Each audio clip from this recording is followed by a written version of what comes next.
Paano nga ba naging santo yung sundalong tumuhog sa dibdib ni Jesus noong siya ay nakapako sa krus? Mga kaibigan, ito ay walang iba kundi si Saint Longinus, isa sa mga sundalo ni Poncio Pilato na naatasang tusukin yung dibdib ni Jesus upang makumpirma kung siya nga ba ay pumanaw na.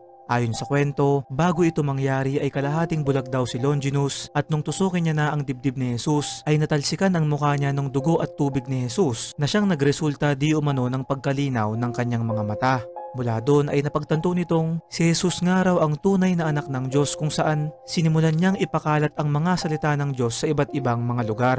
Di kalaunan nakarating kay Poncio Pilato ang balitang ito at siya ay ipinatawag at pinarusahan sa pamamagitan ng pagtanggal ng kanyang mga mata.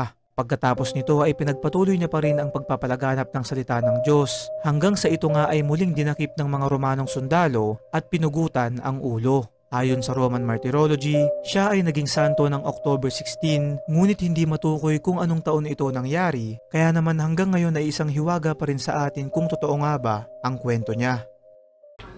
Hey,